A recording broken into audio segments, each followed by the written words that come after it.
Depektibong koneksyon sa kuryente ang nangungunang sanhi ng naitatalang sunog sa panahon ngayon. Ayon sa Bureau of Fire Protection, inihayag naman ng ahensya na nasa 61 munisipalidad sa bansa ang wala pang fire trucks at fire stations. Ang buong detalye mula kay Creseline Catarong. Kabi-kabilang sunog ang nagaganap sa iba't ibang lugar lalo na sa Metro Manila kamakailan. Kwento ng isang residente sa Maynila, naranasan din niyang masunugan at hindi biro ang kanyang pinagdaanan. Pinagdaanan ko rin masunugan. Sabi nga nila, mas okay na yung manakawan kaysa masunugan. Kasi sobra talaga mahirap pag nasunugan. Walang-wala talaga. Para naman kay Mang Julius, matinding pag-iingat ang kanyang ginagawa, partikular sa paggamit ng gasul, lalo't may negosyo siyang karinderya. Halimbawa, may niluluto ka, huwag lang pabayaan kasi iba dyan, pinapabayaan tapos minsan na parang nakuha sa cellphone, tapos yung niluluto hindi alam, nasusunog na. Sinisiguro rin niyang ligtas ang mga linya ng kuryente sa kanyang bahay at tindahan. Minsan din sa short circuit, mga sa kuryente, huwag masyadong maglagay ng wire na hindi po accurate. Patay ako lagi ng mga electric fan, nila mga kuryente pag walang tao ang bahay ko. Hindi ako nag-iiwan ng mga nakabukas na kung anong bagay na ikasusunog sa panahon ng ganitong tag-init.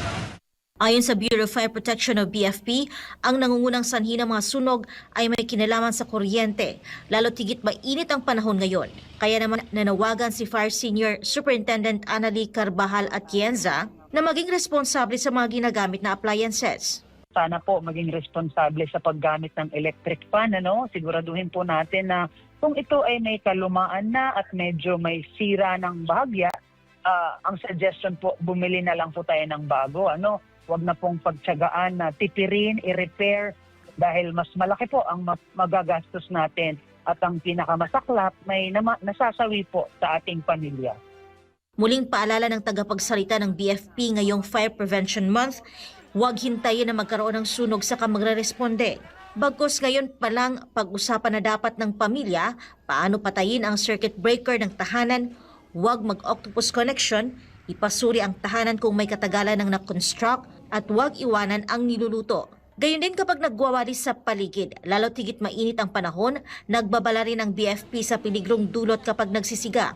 Pagdating naman sa malaspageti ng mga kable ng kuryente sa maraming lugar na posibleng pagmula ng sunog, sinabi ni Atienza na patuloy ang kanilang koordinasyon sa mga opisyal ng barangay na nagsisilbing first responders sa kanilang nasasakupan. Nakikipagtulungan din sila sa mga local government unit para ipagpatuloy ang pagbibigay ng kaalaman sa mga komunidad.